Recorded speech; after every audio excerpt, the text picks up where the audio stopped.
So I'm going to begin this series with a disclaimer of sorts. I was never a big fan of the Mega Man Zero games. Didn't outright hate the games or anything, nor did I think they were necessarily bad games, quite the opposite actually. But it was this point where for me the Mega Man franchise had taken a direction that I didn't particularly care for in terms of the style of play, the narrative, the presentation, that sort of thing. Suffice it to say, the only game in the series that I played extensively when it was out on the Game Boy Advance was the very first game through the evil art of emulation, and that pretty much sated my interest in Zero as I never really played any of the sequels until they were compiled in various compilations, including the Mega Man Zero collection for the Nintendo DS and the more recent Mega Man Zero/ZX Legacy collection for the previous generation of consoles, and that stemmed from a general lack of desire to do so. Now maybe it's just me being an old fucker or not liking drastic change, but once the Mega Man franchise started diving into the Zeros, Battle Networks, Star Force, Time Force, Wild Force, Mystic Quest, whatever, well that's when my interest in the series started to wane and I just moved on to something else. They started to feel less like Mega Man and what made that series unique, and more of something else that felt either way too different or worse, too generic in nature. So when something like Mega Man 9 comes along years later and promises a return to form that included shots passing through solid matter, never letting that go by the way, fuck you, well that was reason enough for me to buy a whole new console. Anything else, I could take or leave. So they eventually released the Zero collection for the DS, and I just go with the easy scenario because they simplify shit, you play all 4 games in one shot, and hey, I start to enjoy the game a little more. Sooner or later, however, you'd have to dive into the games proper, and so this is where the recent Legacy collection comes into play, which not only collects all 4 Zero games, but also the 2 ZX Spectrum games, and no wait, it's ZX! I can say ZX! I don't have to say ZX, it's not running off some rubbish British computer that only displays 2 colors! Anyways, that's what we'll be playing off of, which explains why we have these green checkpoint things that you respawn back to whenever you die that weren't in the original release, and I forgot. Look, I'm only willing to go so far, okay? Alright, if you don't like that there's green things on the screen that weren't in the original game, you know what? Tough shit, I don't care. Okay? Now that we got that out of the way, let's dive into Mega Man Zero, originally released back in 2002 for the Game Boy Advance. In Mega Man Zero, you assume the role of Zero, obviously. An ancient Reploid warrior thing who was awakened from a deep sleep by a resistance movement hunted down by Neo Arcadia, a shady totalitarian group. And thus Zero has to save the day while also trying to remember who he is, why he's here, or why he looks drastically different from the last time he was awake. There's more of an emphasis on story and narrative here, as there are more talking bits during the game and in between missions. You talk to other people, do them little favors, and side quests. Well, not so much that last part, but there are missions, some of which require you to play through the same terrain once or twice, under different circumstances, because you see Mega Man Zero is basically one of those search action games where everything is one interconnected world, well except for the opening lab segment that doesn't last long anyway. So for those who don't know the background, Mega Man Zero is the spiritual successor to the Mega Man X series, or at least that was the intent because Mega Man X5 was supposed to be the last game in the series, but then they made another one and X6 at least had an ending that's sort of tied to Zero, and then they made 2 more and who the fuck knows anymore.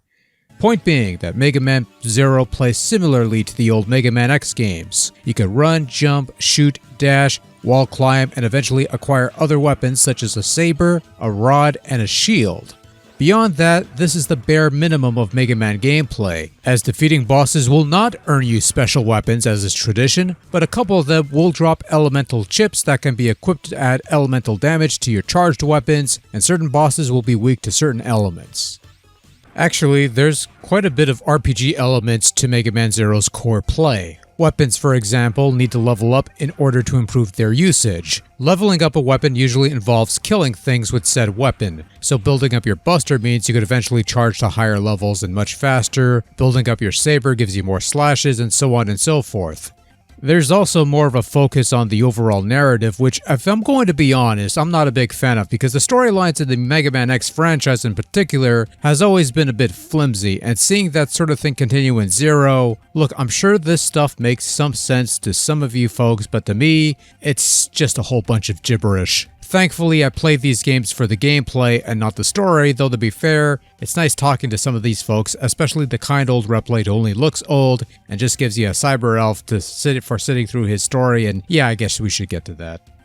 So one of the concepts that Mega Man Zero introduces is the Cyber Elf system, in which you'll come across these glowing things called Cyber Elves that are added to an archive of sorts. You usually get these from containers, and sometimes enemies will drop them. Cyber Elves can be used to give you various effects. They can restore health, they can slow down time, or offer cover fire, and others offer more permanent effects, such as becoming sub-tanks and life extensions and so on and so forth. In order to use elves, you'll need to access the Trans server, which is also used for transportation, and download them to your screen. Some elves require energy crystals to mature before they can be used. Cyber elves can only be used once, for once they are used, they expire and they're grayed out and they're dead. So use these wisely. It's a nice concept in theory, but the problem is that using Cyber Elves will have a negative impact on your mission score. Even if you apply permanent upgrades outside of your chosen mission, this will still count against you. And so if you're one of those folks who value getting high rankings in their games, you cannot use these Cyber Elves unless you play extremely well to nullify the penalty. And at that point, you wouldn't need these things in the first place anyway, so yeah, I don't think this was well thought out, and ultimately this saw little use initially because, well, you want to try for that high score, and then I went, fuck it, I don't care, just give me the extra shit so I could actually enjoy this fucking game. There's no point in introducing a new concept for people to use if you're going to penalize people for actually using said concept. Maybe that's what set me off this game the first time around. Now, getting a high ranking in Mega Man Zero merely increases the difficulty of the boss battles, really doesn't mean much. Mind you, that's certainly not going to be the case for the sequels, but I digress.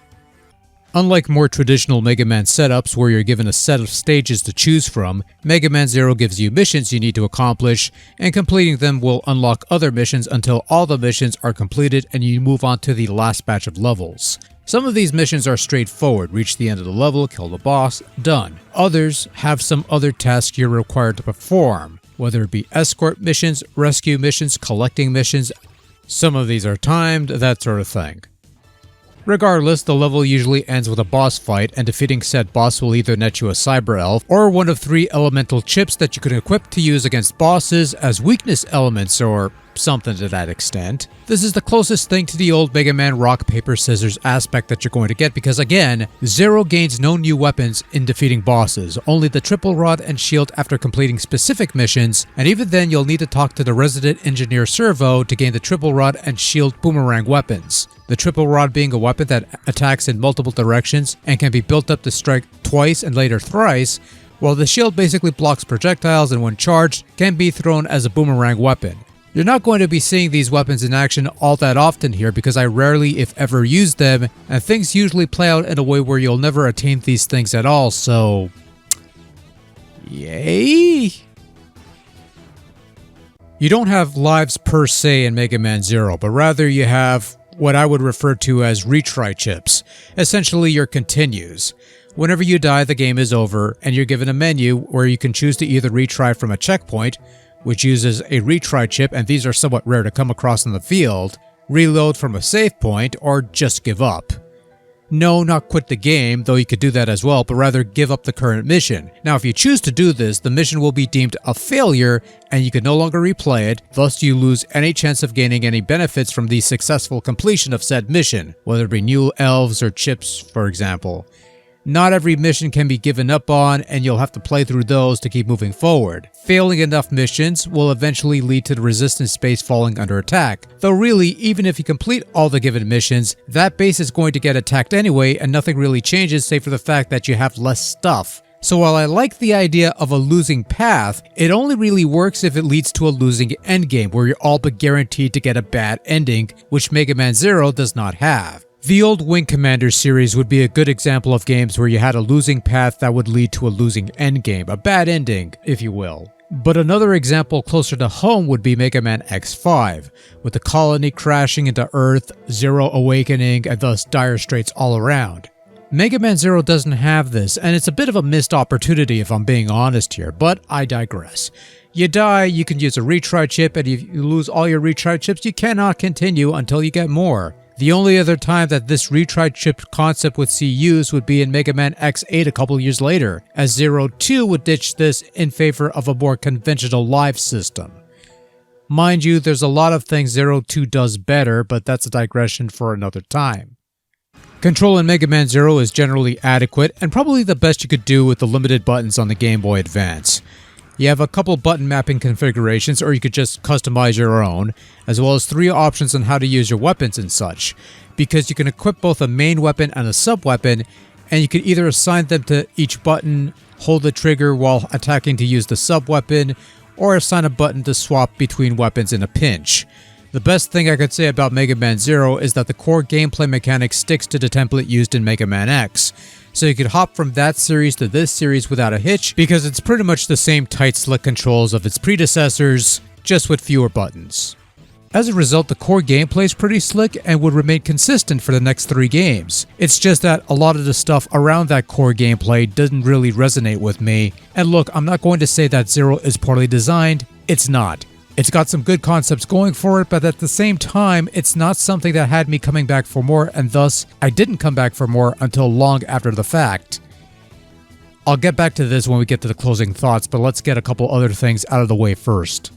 So when they made the jump from Mega Man X to Mega Man Zero, they changed the art style, and thus the main character Zero looked somewhat simpler, for lack of a better term, compared to his previous more recognizable appearance from the X games. I'd imagine this is a stylistic choice, but I generally don't care for the art style, as all the characters look a bit childlike in their mugshots, somewhat ironic considering the grim circumstances the game takes place in. Despite that, the in-game graphics are pretty good with some solid sprite work, smooth animation, some decent looking backdrops that might have benefited from more color and variety, but whatever. Another point in the game's favor is that Zero runs pretty consistently. There's little to no lag or slowdown to come across, and what little there is so minuscule you'll barely notice. Whatever you want to say about the game's visual presentation, its performance is exceptionally solid. Now on the other hand, sound is Zero's biggest weakness, specifically the music, which might have a couple decent tunes here and there, some of which get recycled for later games, but for the most part is probably some of the weaker music in the greater Mega Man franchise. Part of it is the instrumentation used, and I'll say this right off the bat. The Mega Man Zero series has some really exceptional music that is often hampered by generally poor quality instruments, and while the Game Boy Advance isn't exactly an audio powerhouse, it can generally produce some decent quality music, which didn't happen here. The tunes in this first game are kind of meh.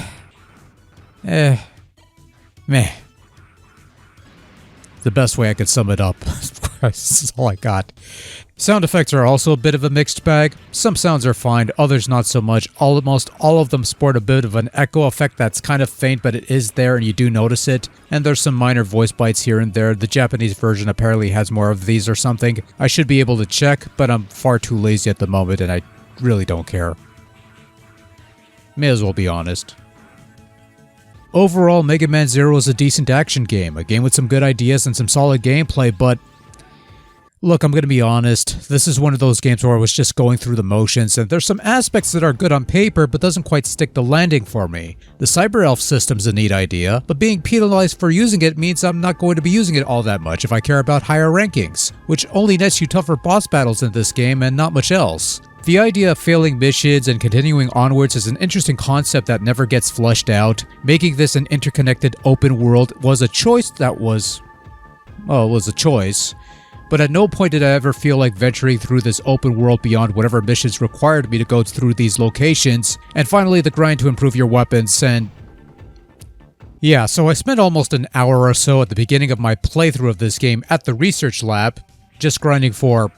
well, aside from the energy crystals needed to feed the cyber elves I'm never going to use, but also for stars to improve my weapon proficiency, because when you start off Mega Man Zero, your weapons are generally weak and worthless, and it takes a lot of killing to get to a respectable level of playability. One of the reasons things like Mega Man Zero Collection's Easy Scenario or the recent Legacy Collection's Casual Mode are much appreciated is because they give you everything from the get-go. Full life, full tanks, all your weapons maxed out, and all that jazz.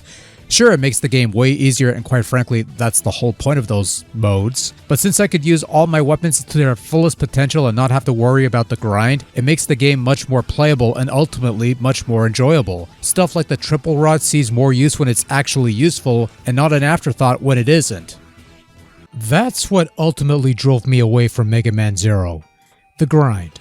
Grinding for better weapon usage, grinding for crystals to feed elves, a lot of this shit to get to a respectable level of playability to tackle the game's overwhelming challenge, because Mega Man Zero is no fucking cakewalk, especially if you're aiming for a high grade and thus you're stuck with this itty bitty life bar, because if you try to extend it or double it, you'll...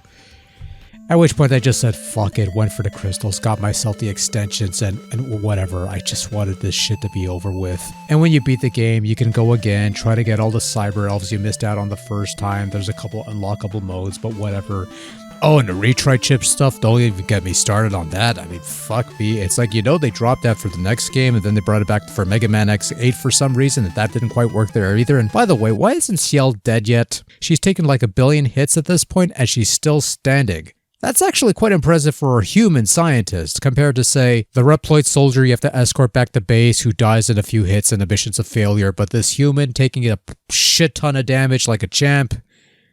Why even bother with Zero? She should have been the hero of this whole fucking franchise. It would have made for a better game, and I probably would have stuck around, quite honestly.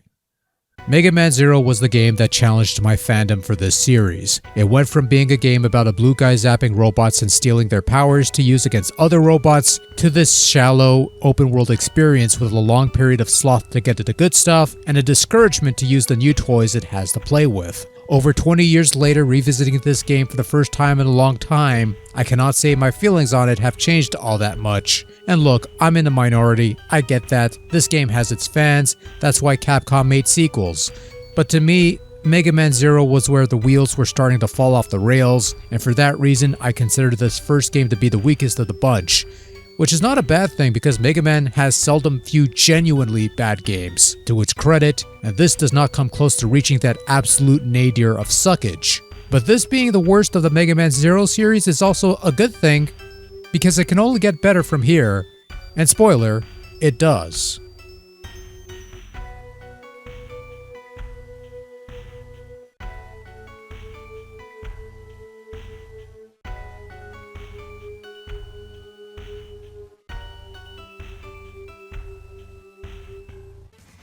Oh, for fuck's sake, would you kindly die already?